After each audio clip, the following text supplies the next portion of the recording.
આ તેના માટે કરવું પડે કે આપણા ઘરની અંદર પંચપાતકા પરિહાર પૂર્વકમ જ્યારે લગ્ન તમારા થયા હોય ત્યારે બ્રહ્મો દ્વારા આનો સંકલ્પ કરાવવામાં આવે પંચપાતકા પરિહાર પૂર્વકમ કે 5 જાતના પાપ બહેનોથી ઘરની અંદર વિશેષ થાય ન થાય.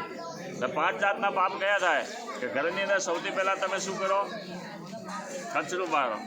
પછી બીજા નંબરની અંદર અગ્નિ પ્રગટાવો. ત્રીજા નંબરની અંદર ધાન્ય સાફ કરો. ચોથા નંબરની અંદર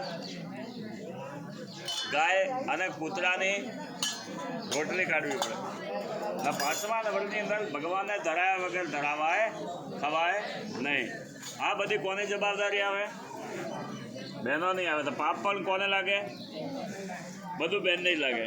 એટલે આ પાપનું પ્રાચીન શું બતાવ્યું છે? ઋષિ પંચમી. ઋષિ પંચમી આવતી હોય ત્યારે દર વર્ષે ઋષિ પંચમીના દિવસે મહાદેવના મંદિરમાં જઈને એ દિવસે ઓછમનો ઉપવાસ કરવો પડે. એક તોબાની કથરોટ લાવવી પડે. કથરોટની અંદર ચોખા ભરવા પડે. તપેલીની અંદર ઘી ભરવું પડે.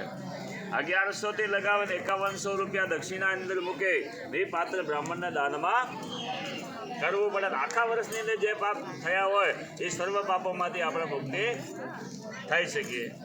પણ આ પણ નહીં બની શકે.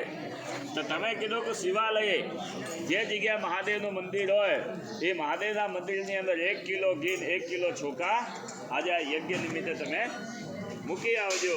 અને દર વર્ષે આવી રીતે તમારા આ પાપમાંથી મુક્ત બધી બહેનોને આ ઋષિ પંચમી આવતી હોય ત્યારે 10-20 પ્રકારની સ્નાન કરાવીને ભગવાનની પૂજા કરાવીને આવી બધી વસ્તુ દાનમાં આપવાથી આપણા પંચપાતકા પરિહારક પૂર્વક આ 5 જાતના પાપમાંથી આપણે મુક્ત બની શકીએ. આ પાપમાંથી તમે મુક્ત ના થાવ તો શું થાય કે 25 વર્ષ 30 વર્ષ જ્યારે વ્યતીત થઈ ગયા હોય ને પાપનું પલડું ભારી થઈ ગયું હોય ને પુણ્ય ઓછું થઈ ગયું હોય છોકરા ઓટોમેટિક આપણા પરિવારની અંદર મંદ બુદ્ધિ ના પાકે. ને સારી ભૂમિ હોય સારું તમારું પુણ્ય હોય એ જગ્યા શું આવે?